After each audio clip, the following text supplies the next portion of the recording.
Conspiracy बनाई गई थी, जो हुए रवां थे, वो इमरान खान साहब डायरेक्टली थे। एक नेशनल असेंबली की सीट के लिए पूरे पाकिस्तान को दांव पर लगा दिया। आज जो हमने मुआहदा साइन किया है ये 31% कम है। 4 साल के बाद इसकी प्राइस रीओपनिंग रखी हुई है। इस वक्त मुआहदा चल रहा है, पहले से वो 15 साल का मुआहदा था जिसमें 10 साल के लिए कीमत फिक्स थी। हफीज शेख साहब 40 साल में उस वक्त पाकिस्तान आए जब उनकी कार पर झंडा लगा हुआ एयरपोर्ट के बाहर खड़ी। अस्सलाम वालेकुम नाज़रीन, आप रूबरू प्रोग्राम देख रहे हैं और मैं हूं आपका मेजबान शौकत पराचा। कौमी असेंबली में आज फिर हंगामा आराई हुई, अक्सर हो जाती है। सिंध असेंबली में भी शोर शराबा रहा, होता रहता है। अभी चंद दिन पहले डस्का में तो बाकायदा फसाद हुआ, खून खराबा हुआ, 2 नौजवान हलाक हो गए, 2 घरों के चिराग बुझ गए। ये पीटीआई और नून लीग की लड़ाई चल रही है, एक दूसरे का गला काटने वाली ये जमातें पंजाब में अचानक अंडरस्टैंडिंग पैदा कर लेती हैं कि नहीं, हम एक दूसरे के खिलाफ उम्मीदवार नहीं खड़े करेंगे और सेनेटर जो हैं वो बिला मुकाबला इत्तफाक़े राय से मुंतखब हो जाते हैं।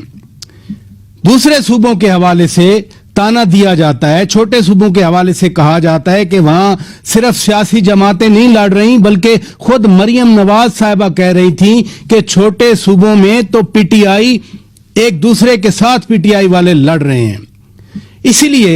इसीलिए शौकत यूसुफजई ने आज कहा कि खैबर पख्तूनख्वा में ऐसी अंडरस्टैंडिंग के खिलाफ नून लीग और पीपल्स पार्टी हैं। इवन एमल वली खान ने भी कह दिया कि यहां भी इसी तरह की अंडरस्टैंडिंग होनी चाहिए। जब अंडरस्टैंडिंग कर ली है तो फिर नून लीग का वो बयानिया जो सुप्रीम कोर्ट के सामने है कि नहीं, खुफिया वोट हो। सुप्रीम कोर्ट तो यही कह रही है ना कि जितने एमपीए हों उतने सेनेटर आने चाहिए, तो फिर छोड़ दें, फिर ओपन वोट की हमायत कर दें। फिर क्यों नून लीग के वकला वहां पर मुखालफत कर रहे हैं? पीटीआई को कतर के नाम से कभी चिढ़ हुआ करती थी, कतरी गैस से तो बिल्कुल ही चिढ़ थी। आज पीटीआई ने बाकायदा मुआहदा कर लिया, फिर कतरी गैस पाकिस्तान में आएगी। इसी गैस के हवाले से, एलएनजी के हवाले से पीटीआई की हुकूमत ने साबिक वजीर आजम शाहिद खाकान अब्बासी साहब के खिलाफ केसेस बनाए हुए। जनाब शाहिद खाकान अब्बासी साहब हैं, बहुत शुक्रिया जी, आपने वक्त निकाला। पहले जरा एलएनजी के हवाले से मैं बात करना चाह रहा हूं, बाकी तो जाहिर है पॉलिटिक्स है, टेम्परेचर बहुत ज्यादा है। कतर के साथ आज फिर एलएनजी का मुआहदा हुआ।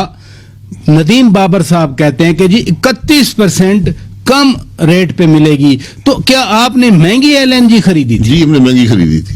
पर्चा दर्ज करे, पर्चा तो कर दिया ना उन्होंने। करे नहीं, एलएनजी का नहीं किया तो रहे नहीं, एलएनजी का नहीं किया। मैं तो किस चीज का पर्चा था आप पे? वो एलएनजी टर्मिनल बनाने का था, एलएनजी की प्रोक्योरमेंट का नहीं था। ये वही लोग हैं जो कहते थे एलएनजी मुल्क को चाहिए नहीं है। फिर उन्होंने कहा जी बड़ा महंगा मायदा हो गया।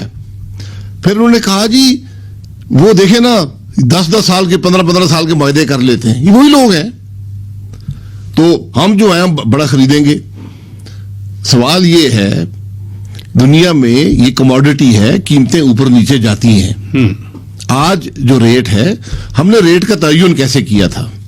आज भी ये महंगी खरीदी गई है। मैं ये कहता हूं, वो कहते हैं कि कम रेट पे हमने कम रेट से, आप कहते हैं महंगी खरीदी गई है। आज के 6 साल पहले जो रेट था उसका तयन किया गया था एक टेंडर फ्लोट करके। आपने जो किया जी, हमने एक टेंडर किया, 2 टेंडर किए बल्कि। एक एलएनजी का शिप 5 साल के लिए, उस टेंडर की कीमत पे हमने 15 साल का माहिदा किया 5 शिप्स का। आज जो माहिदा है ये कभी कहते 2 हैं, कभी कहते 4 हैं, और ये उससे कम कीमत पर है क्योंकि एलएनजी की कीमत दुनिया में गिर गई है, आज कम है।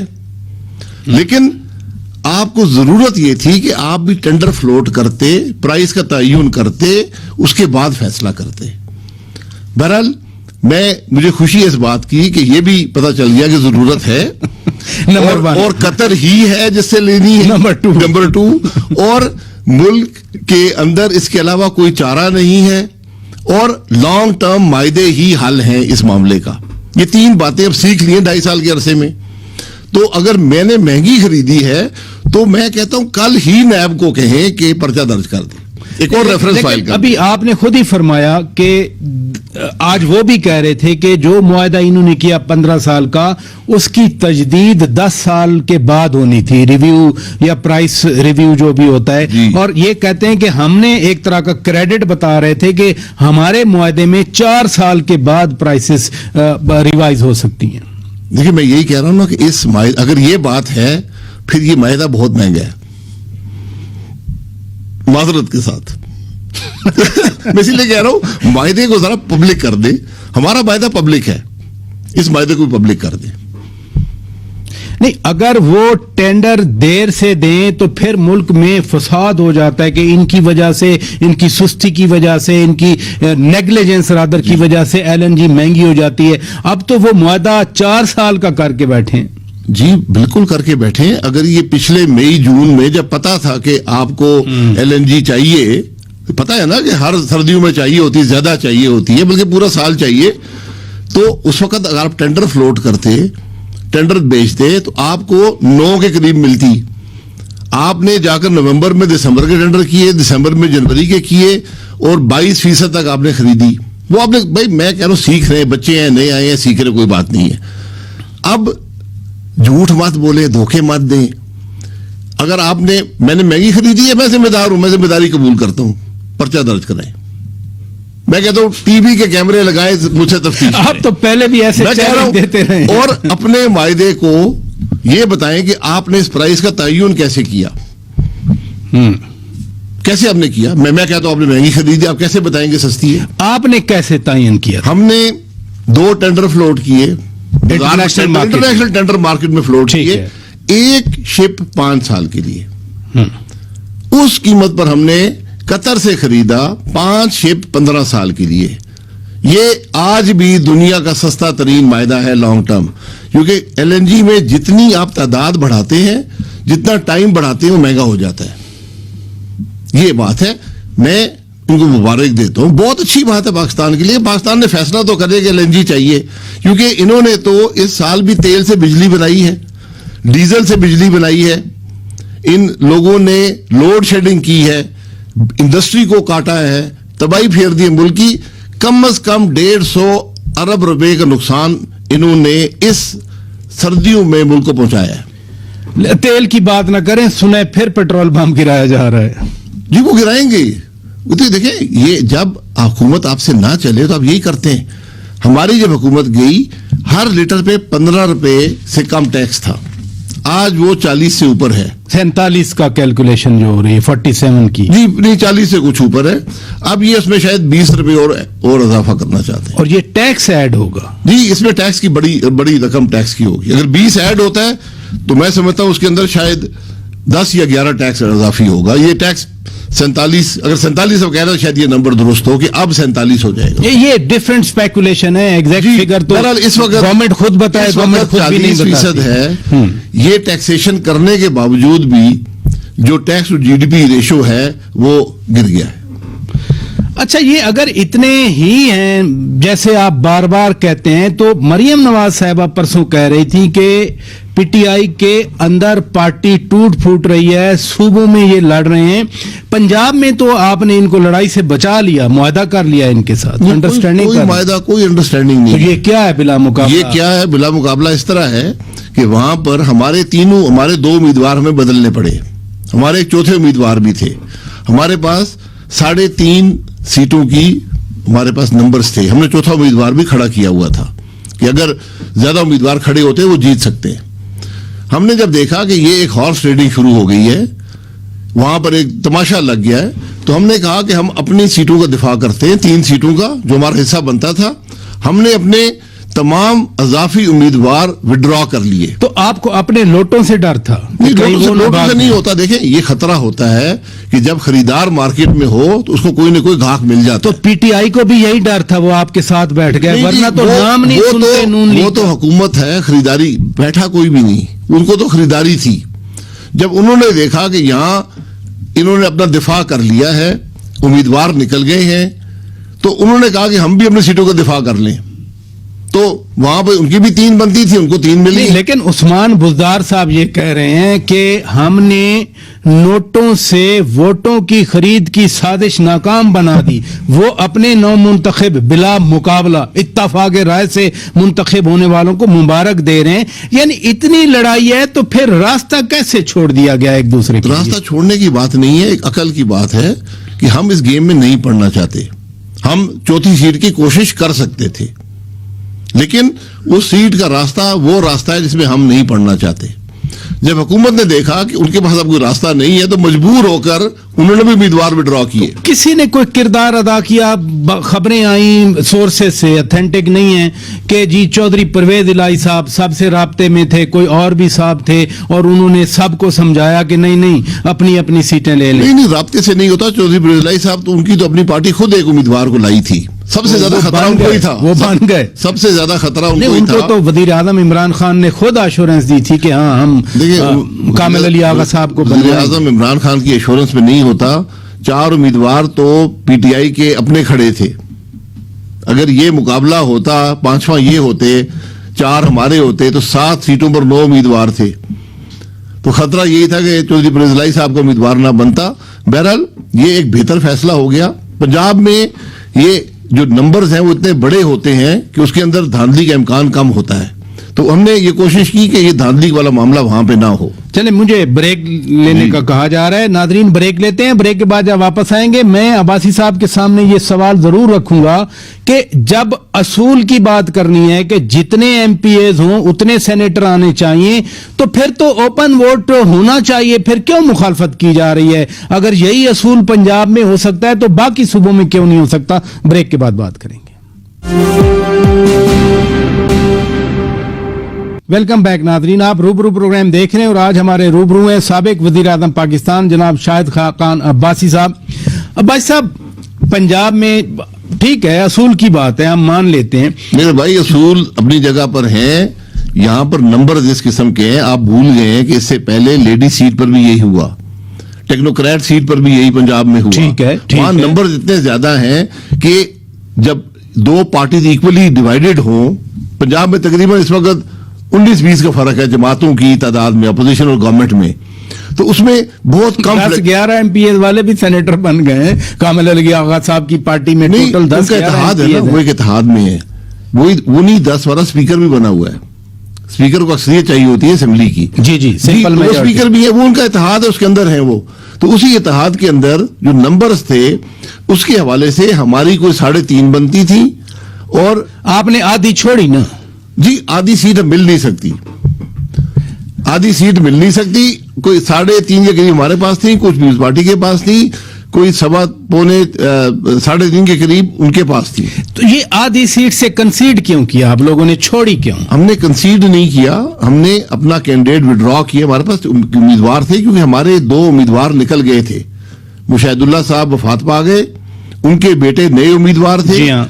और जो परवेज रशीद साहब थे उनकी जगह भी नया उम्मीदवार आया। तो बलीगुर रहमान साहब थे ना आपके उम्मीदवार? नहीं, हमने इरफान सिद्दीकी साहब को टिकट दिया ना, वो उम्मीदवार थे हमारे। तो 3 उम्मीदवार मौजूद थे, तीनों नए थे।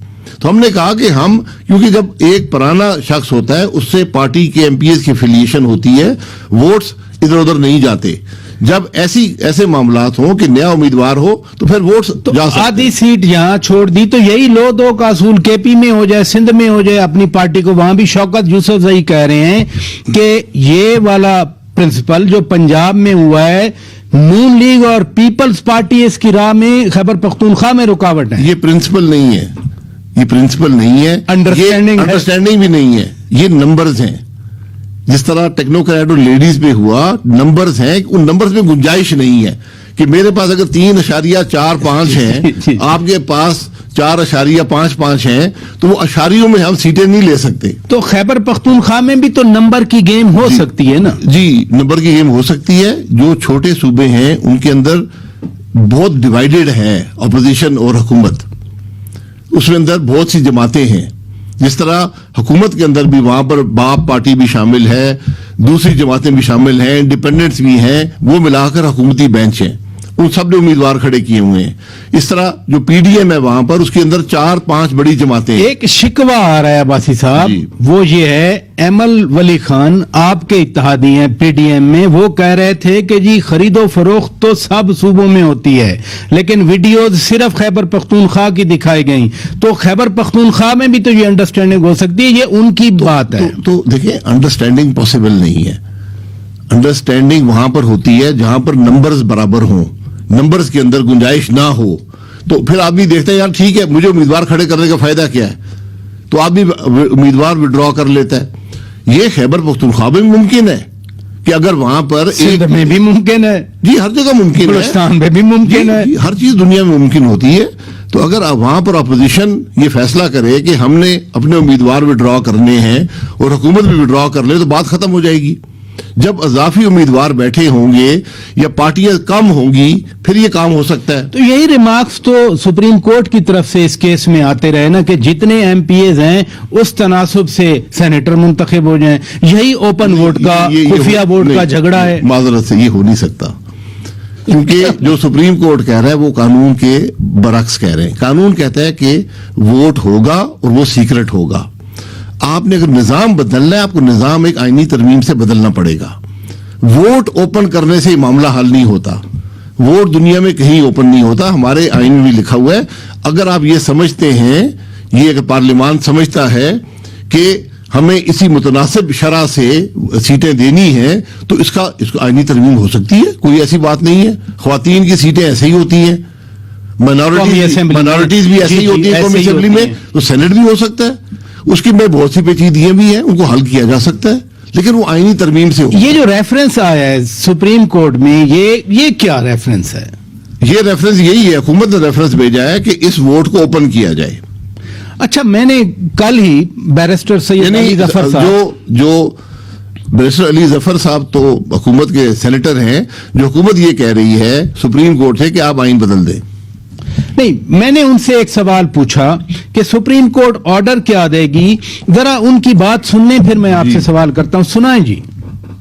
सुप्रीम कोर्ट कोई फैसला ये नहीं करेगा कि सीक्रेट बैलेट हो गया है या ये ओपन बैलेट हो गया है, वो इस तरह की कोई डिक्लेरेशन नहीं देगा, वो सिर्फ एक एडवाइस देगा। क्योंकि ये एक सवाल पूछा गया था हुकूमत की तरफ से सुप्रीम कोर्ट ऑफ पाकिस्तान को कि आप बताएं कि सीक्रेट बैलेट का तरीकेकार क्या होना चाहिए, आईनी तरमीम के जरिए या एक आम कानून या ऑर्डिनेंस के जरिए भी हो सकता है। तो सुप्रीम कोर्ट ने ये एडवाइस देनी है सिर्फ कि उनके ख्याल से ये क्या सही तरीका है अगर सीक्रेट बैलेट की जरूरत पड़े। जी है भाई साहब। देखिए, वो वकील है, उन्होंने वकीलों वाला जवाब दे दिया है। मैं तो एक आम आदमी हूं, पार्लियामेंटेरियन हूं। मैं ये कहता हूं कि अगर मेरा आइन ये कह रहा है कि वोट सेनेट का सीक्रेट होगा, आर्टिकल 2 to 6 के अंदर, उसको सुप्रीम कोर्ट नहीं बदल सकती। उसको कोई सुप्रीम कोर्ट का ओपिनियन जो उन्होंने कहा नहीं बदल सकता, हुकूमत का ऑर्डिनेंस नहीं बदल सकता। अगर आपने बदलना है तो पार्लियामान में कमेटी बनाए। ऑर्डिनेंस तो हुकूमत ने ले कर दिया है ना, ऑर्डिनेंस तो इस वक्त इन फोर्स है। वो हुकूमत ये समझती है कि अगर सुप्रीम कोर्ट ने फैसला ना दिया तो ये latest law of the land है, जो ऑर्डिनेंस है, इसके तहत फिर ओपन वोट होगा। देखिए, नहीं ये बात नहीं, ये हो नहीं सकता। वो ऑर्डिनेंस ये कहता है कि अगर सुप्रीम कोर्ट ने ये इजाजत दी, मशरूत कर दिया ना जी, तो दुनिया में कानून मशरूत सुप्रीम कोर्ट के फैसलों से नहीं होते, माजरत के साथ। ये पहली तो बड़ी खतरनाक बात है। कल यहां हर शख्स सवाल, जिस तरह ज़ियाउल हक साहब ने सवाल पूछा था कि आपको इस्लाम चाहिए, जी 5 साल तो इस्लाम चाहिए तो मैं बन गया, जी। ये भी उसी किस्म की बात है। नहीं, वो तो बन गए थे ना। जी, मैं यही कह रहा हूं। वो रेफरेंडम 98% से ज्यादा वोट पड़ा, जैसे इधर 88% में पड़ा। जी जैसे 88% आ गया। लेकिन चूंकि हम समझना चाह रहे हैं, आप एक सीनियर पार्लियामेंटेरियन हैं, अगर फैसला नहीं आता तो फिर 3 मार्च को सेनेट तो होनी है। फैसला अल्लाह ना करे कि सुप्रीम कोर्ट आइन को बदल दे, अल्लाह ना करे, फिर इस मुल्क में सारे आइन खत्म हो जाएंगे, कानून खत्म हो जाएगा। सुप्रीम कोर्ट को इख्तियार नहीं है कानून बदलने का, उसकी रूह को बदलने का भी उनको इख्तियार नहीं है। सैयद सेनेटर जफर अली शाह केस में तो सुप्रीम कोर्ट ने बाकायदा जनरल परवेज मुशर्रफ को आइन में तरमीम का हक भी दे दिया था। जी, आपके सामने ही था। जी, तो हमने बहुत से काम ऐसे किए हुए हैं। मैं ये कह रहा हूं माजी को मत कुरेदें, उसको फिर बाद में अमेंडमेंट के जरिए उसने उसको तहफ़्फ़ुज़ दिया, और जब दूसरा गलत काम किया परवेज़ मुशर्रफ ने तो आज तक भुगत रहा है। वो दूसरी असेंबली ने इंडेमनिफाई नहीं किया जी, ना उसने उसको। करना भी नहीं था। काफ लीग वाली असेंबली ने इंडेमनिटी दे दी थी उसको, जी, जो पहले वाले इकदाम थे। इंडेमनिटी ली। दूसरा जब उसने इकदाम किया वो 3 गलत नवंबर किया। 2007 जी, वाला। और उसके बाद सदारत ले ली तो समझा कि सदारत में तहफ़्फ़ुज़ है, आइन तोड़ने वाले को तहफ़्फ़ुज़ नहीं है बदकिस्मती से। इसलिए सुप्रीम कोर्ट को बड़ी सोच समझ के फैसले करने होंगे, वरना हर हुकूमत आइन को बदलना शुरू कर देगी ऑर्डिनेंस के जरिए। चलिए, मुझे ब्रेक लेना है नादरीन, ब्रेक लेते हैं। ब्रेक से वापस आएंगे तो फिर अपनी गुफ्तगू को आगे बढ़ाएंगे। Stay with us. Welcome back Nadreen, आप रूबरू प्रोग्राम देख रहे हैं और आज हमारे रूबरू हैं साबिक वज़ीर आज़म पाकिस्तान जनाब शाहिद खाकान अब्बासी साहब। आज मोहम्मद जुबैर साहब बड़े गर्जे बरसे, आपकी पार्टी के सरबराह बराबर मियां नवाज शरीफ के वो तर्जमान हैं, मरियम नवाज साहिबा के तर्जमान हैं। वो हफीज शेख के खिलाफ बोलते रहे, उनकी इकोनॉमिक परफॉर्मेंस पे बोलते रहे, हालांकि 3 हुकूमतों में वो रहे हैं, बतौर वजीर रहे हैं। क्या यूसुफ रजा गिलानी साहब जीत सकते हैं? बिल्कुल जीत सकते हैं। कैसे? क्यों नहीं जीत आपके तो असेंबली में पीटीएम के तो वोट ही कम है। जी, वोट PTI नहीं है, से। वोट नहीं है, लोग जमीर के मुताबिक वोट देंगे। मैं यही आपसे बात कर रहा था कि ये मुमकिन था कि हमारा चौथा उम्मीदवार जीत जाता, लेकिन हमने कहा कि हम इस मुश्किल में किसी को नहीं डालते। तो वहां आपने फिर आप पंजाब पे आ रहे जी, हैं। मैं एग्जांपल दे रहा हूं, आपने जो ये कहा पंजाब के है। जमीर चेक नहीं किए फिर आपने? जी, जमीर चेक करने की जरूरत नहीं थी। मैं यही कह रहा हूं कि वहां पर जो हालात थे, हमें खदशा ये था कि हमारे उम्मीदवार नए हैं, वो कैंपेन नहीं कर सके, वो अभी टाइम नहीं है, तो हमने कहा ठीक है, हम अपना चौथा उम्मीदवार विड्रॉ कर तो लिए। यानी डर था ना फिर यहाँ आपको पर अपने। अब साहब जरा जी, डर होता है। डर मैं था ना कह रहा हूं, आपको? जब हुकूमत हो, खरीदारी हो रही हो तो डर होता है। पीटीआई को आदमी किस अपनी चीज का हिकमत डर अमली करता है, आदमी अपनी हिकमत अमली करता है। पीटीआई को किस चीज का डर पड़ा? आपका नाम नहीं सुनना चाहते, लेकिन यहाँ उन्होंने आपके उम्मीदवारों को उनको डर था अवाम का। उन्होंने डस्का में देख लिया था क्या होता है। वो ये वही लोग थे जो ये नारे मार रहे थे जी हम सेनेट से खत्म करना चाहते हैं। सेनेट इलेक्शन में अवाम ने थोड़े वोट देने थे, वो तो एमपीए ने वोट अवाम देने देखती थे। तो है ना, अवाम देखती है, मीडिया भी देखता है।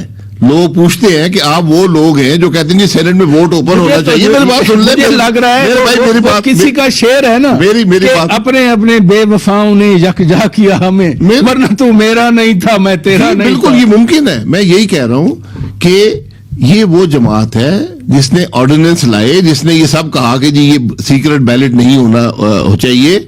उसी ने ये जानते हुए कि उनके कितने लोग थे, उम्मीदवार खड़े किए हुए थे फालतू। जब उन्होंने देखा कि अब वो उनके पास खरीदारी का मौका बंद हो रहा है तो सारे हट गए। अब सेनेट में जो है, असेंबली के अंदर इस्लामाबाद में कौमी असेंबली में, अच्छा, मैं जो आधी सीट से अभी नहीं क्लियर हो रहा, जो आधी सीट आप लोगों ने पंजाब में कंसीड की, यानी आधी सीट आप फरमा रहे हैं कि हो सकती थी, मुझे नहीं पता, मैं आपकी बात को आगे बढ़ा रहा हूं। वो आधी सीट, वो आपका फिर आधी सीट का मैंडेट जाया हो गया क्या? आधी सीट होती नहीं है ना, मतलब प्रोपोर्शनेट है ना, ये होता नहीं है। अगर सेकंड उसमें प्रेफरेंस में हो सकते हैं आपको एमपीए वोट दे देते। मात्र मुमकिन नहीं है। मैं इसीलिए कह रहा हूं कि खदशा ये था कि ये हुकूमत है, ये वोट खरीदारी कर रहे हैं। हमने कहा जी हम इस गंद में नहीं पड़ते, अपना दिफा करते हैं। आधी सीट फिर कामिल अली आगा साहब के पलड़े में तो नहीं चली? नहीं, किसी के पलड़े में नहीं, किसी के पलड़े में नहीं गई। उनके जो थे, होता ये है कि आप जब अपने 4 उम्मीदवार खड़ा करते हैं तो आप सबके उसको हर एक को मिनिमम नंबर ऑफ वोट्स देते हैं। पहले नंबर पे अगर वो कम हो जाए, मतलब मेरे पास अगर 200 वोट हैं और मुझे 60 चाहिए एक सीट पर, तो मैं हर एक को 60 दूंगा और एक को 20 दूंगा। ठीक है, आखिरी प्रेफरेंस में बिल्कुल। लेकिन अगर इनके 60 से कम हो गए, कहीं चले गए, हुकूमत ने खरीदारी कर ली, तो मेरी वो सीट भी जाया हो जाएगी। तो चौथी लेते लेते मैं तीसरी से भी जाऊंगा। ये टेक्निकलिटीज है सिलेक्शन की। ये सिंगल ट्रांसफर वोट बड़ी कॉम्प्लिकेटेड चीज है।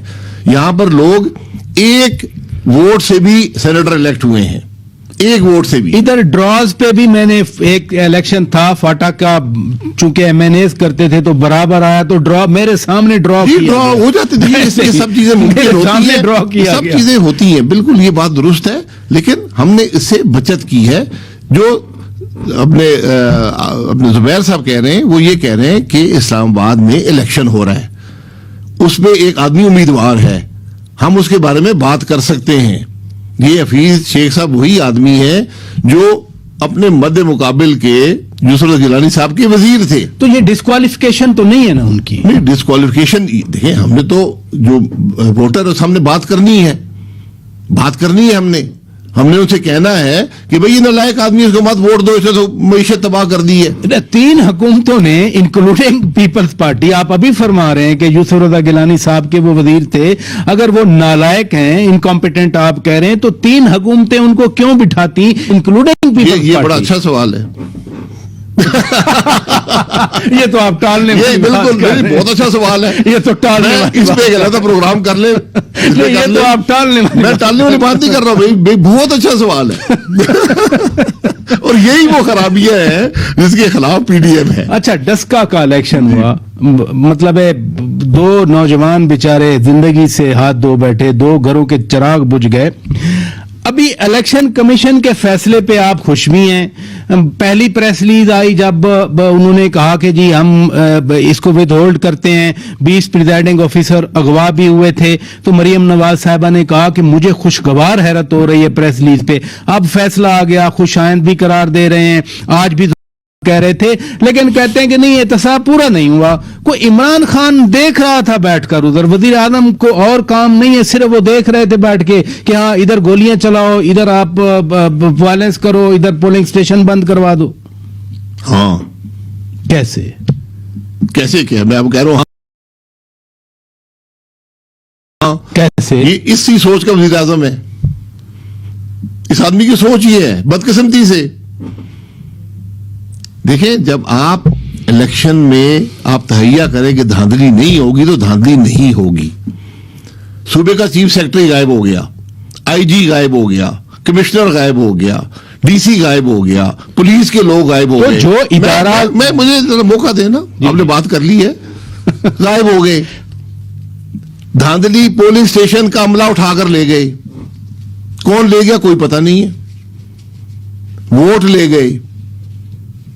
हमारा तो जीता हुआ इलेक्शन पे वापस पोलिंग हो रही है, ये खुशी की बात नहीं है। सीट भी जाया हो रही है, यूसुफ रजा गिलानी की एक सीट भी, एक वोट भी जाया हो रहा है। जी, वो वोट भी, ये कोशिश भी यही थी कि वोट जाया किए जाए। हमारा जीता हुआ इलेक्शन है, उसको चोरी किया गया। ये इलेक्शन कमीशन ने अपना काम किया, ये अच्छी बात नहीं है।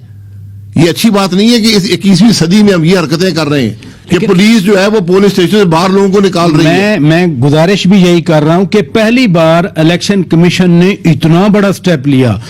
RPO, commissioner, DC, DPO, AC, SDPO वो हटा दिए, चीफ सेक्रेटरी और आईजी को तलब कर लिया।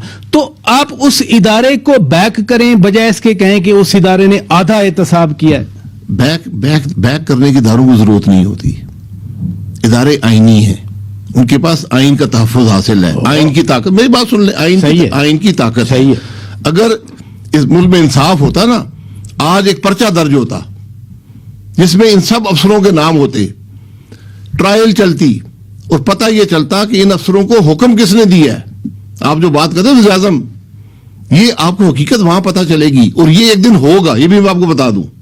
इलेक्शन कमीशन ने अपना कुछ रोल अदा किया है। आज उनके अंदर अगर इख्तियारात का सही इस्तेमाल करें तो वो ये पूछें कि मेरा अमले को किसने अगवा किया। पूछेंगे, मेरे वोट नहीं पूछे, मैं देख रहा हूं ना। जी। तो इसका पर्चा दर्ज होना चाहिए था। 20 आदमी अगवा हो गए वोटों समेत, और वो कोई 10-12 घंटे के बाद बरामद हुए। वक्त भी जा रहा है, मेरे पास बहुत सारे सवालात हैं। बहरहाल मेरा शायद लास्ट क्वेश्चन हो, उधर से टाइम का इशारा आ रहा है। 3 रुकनी कमेटी बनाई वज़ीर आज़म इमरान खान ने, 3 वज़रा थे, 2 वज़रा एक जो उनके स्पेशल असिस्टेंट हैं, एडवाइजर हैं, यानी फवाद चौधरी साहब, डॉक्टर शीरी मदारी साहिबा और बैरिस्टर शहजाद अकबर साहब की मैं बात करूं। और उन्होंने फिर सेनेटर्स को बुला लिया है, पीपल्स पार्टी के सेनेटर भी हैं, जमात इस्लामी के सेनेटर भी हैं, सेनेटर दिलावर खान को भी। अपोजिशन के सेनेटर पेश होंगे उनके सामने या जवाब देंगे रिटर्न उनको? देखिए, तफ्तीश कौन कर रहा है, किस बात की तफ्तीश कर रहे हैं?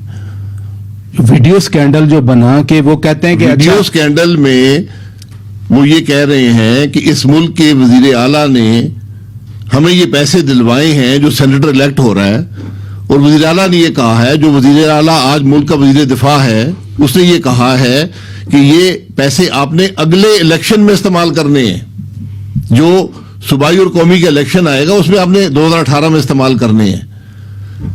पैसे जिस जगह दिए जा रहे हैं वो उस वक्त के सूबाई असेंबली स्पीकर का घर है, जो आज कौमी असेंबली का स्पीकर है। वो तो इनकार करते लेने हैं, वाले नहीं भी है मेरा। पीटीआई के, जगह मुहैया करने वाले भी पीटीआई के, हुक्म देने वाले भी पीटीआई के, पैसे देने वाले भी पीटीआई के।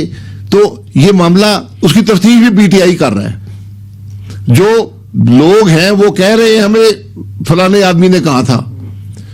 अब जो इलेक्शन हुआ 2018 का, उसकी हकीकत हकायक भी सामने आ रहे हैं कि ये पता नहीं हुकूमत का पैसा था, किसका पैसा था, पैसे इनको दिए जा रहे हैं। ये मुल्क के हालात। नहीं, ये जिन सेनेटर्स को बुलाया, मैं तो आपसे ये जानना चाह रहा हूं कि चूंकि उनमें अपोजिशन के सेनेटर्स भी हैं, तो क्या ये पेश होंगे इस 3 रुकनी वजारती कमेटी के सामने? पेश हों जी, अपोजिशन के यहाँ तो पेश हों। उस कमेटी का इख्तियार क्या है? वजारती कमेटी के सामने होना पेश नहीं है। अगर इनको तहकीक करनी है तो पार्लियामान की कमेटी बना दें। पार्लियामान की कमेटी बनाते ना, जो वो मेंबर आज मेंबर है सेनेट के, पार्लियामान की कमेटी बनाए। ये वही हुकूमत है जिसने 14 सेनेटर भी खरीदे थे बाद में। आपके ख्याल में ये कानूनी कमेटी है, कानूनी तौर पर ऐसी कमेटी बनती है? चूंकि आप प्राइम मिनिस्टर रहे हैं। नहीं बन सकती, कमीशन बनता है, कमेटी से कुछ नहीं होता। तो 14 सेनेटर जो आप अभी फरमा गए वो तो आप लोगों के थे। आप लोगों ने क्या कार्रवाई की थी फिर? हमने क्या कार्रवाई, हम तो बिक गए। मेरा सवाल है खरीदने वाला कौन था? सीक्रेट बैलेट था, वो बैलेट आज भी सीक्रेट है। चेयरमैन इलेक्शन का बैलेट आज भी सीक्रेट है, शायद आप भी भूल गए। जी जी, सीक्रेट तो है, सीक्रेट बैलेट में किसी पे इल्जाम लगाने का फायदा कोई नहीं है। मुझे तो नहीं पता कि आपने वोट दिया या नहीं दिया, लेकिन ये हकीकत है कि 14 वोट खरीदे गए, क्योंकि जब खाना खाया तो सारे मौजूद थे, जब असेंबली में खड़े सेट में खड़े हुए सारे मौजूद थे, वोट आए तो 14 कम थे, और बाद में जब चाय हुई वो सारे मौजूद खड़े थे। तो खरीदने वाला कौन था? बहुत सवाल ये है, बहुत बड़ा सवाल है, बहुत बड़ा तो सवाल है। ये सेनेट की कमेटी बने, तफ्तीश करेगी खरीदने वाला जो बेनिफिशियरी था उस मामले का, उस आज भी सेनेट का चेयरमैन है।